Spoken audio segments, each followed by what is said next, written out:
அது ஒரு சிறிய பட்டணம். பட்டணத்தினுடைய வெளிப்புறத்தில் ஏழை எளிய மக்களின் குடியிருப்புகள் இருந்தன. அதன் அருகில் இருந்த ஒரு மின்கம்பத்தில் யாரோ ஒரு பேப்பரை கட்டி தொங்கவிட்டு இருப்பதை ஒருவர் பார்த்தார். அதில், என்னுடைய 50 ரூபாய் தொலைந்து விட்டது, யார் கையிலாவது கிடைத்தால் தயவு செய்து இந்த விலாசத்திற்கு கொண்டு வந்து தரும்படி அன்புடன் கேட்டுக்கொள்கிறேன், எனக்கு கண் பார்வை அவ்வளவு சரியில்லை என்றும் எழுதப்பட்டு அடியில் ஒரு விலாசமும் கொடுக்கப்பட்டிருந்தது. இதை பார்த்த அவர், யாரோ பாவம் வயதான ஒரு தாய் போல என்று நினைத்துக் கொண்டு பக்கத்திலே வந்த ஒருவரிடம் அந்த முகவரியை சொல்லி கேட்டபொழுது, ஓ அதுவா, கொஞ்ச தூரம் போய் வலது பக்கம் திரும்புங்கள், அந்த தெருவின் கடைசியிலே ஒரு பழைய வீடு இருக்கும், அங்கேதான் அந்த கண் தெரியாத அம்மா இருக்கிறார்கள் என்று கூறினார். அங்கே ஒரு சிறிய ஓலை குடிசை இருந்தது. ஒரு பெரிய காற்றிற்கு கூட அது தாங்காது. கண்களில் குழி விழுந்த எலும்பும் தோலுமான வயதான ஒரு அம்மா அவருடைய காலடி சத்தத்தை கேட்டு, யாரது என்று கேட்டார்கள்.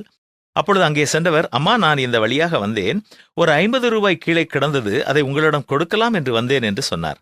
இதை கேட்டது அந்த வயதான அம்மா அழ ஆரம்பித்து விட்டார்கள். தம்பி, 2 நாட்களாக கிட்டத்தட்ட 30-35 பேர் 50 ரூபாய் கீழே விழுந்து கிடந்துச்சு என்று சொல்லி சொல்லி கொடுத்து விட்டு போகிறார்கள் தம்பி. அந்த கடிதம் நான் எழுதவில்லை, எனக்கு எழுத படிக்க தெரியாது என்று கூறினார். பரவாயில்லையம்மா, நீங்கள் வைத்துக் கொள்ளுங்கள் என்று சொல்லி கொடுத்துவிட்டு அவர் திரும்பினார். திரும்பியவுடன் பாட்டியம்மா இவரை பார்த்து, தம்பி, நீங்கள் போகும்போது அந்த மின்கம்பத்தில் இருக்கும் கடிதத்தை மறக்காமல் கிழித்து போட்டுவிட்டு சென்று விடுங்கள் என்று சொன்னாள். ஆனால் அந்த கடிதத்தை யார் எழுதினார்களோ தெரியவில்லை. அதை கிழிக்க அவருக்கும் மனம் வரவில்லை. இப்படி யாரும் இல்லாமல் அனாதையாக வாழும் ஒரு உயிருக்கு கடித வடிவில் உதவி செய்த அந்த நண்பருக்கு மனதார நன்றி சொல்லிக்கொண்டே தன்னுடைய வழியாக அவர் சென்றார். அப்படி செல்லும் பொழுது மற்றும் ஒருவர், அண்ணாச்சி, இந்த விலாசம் எங்கே இருக்கு, கொஞ்சம் சொல்லுங்களேன் என்று கேட்டார்.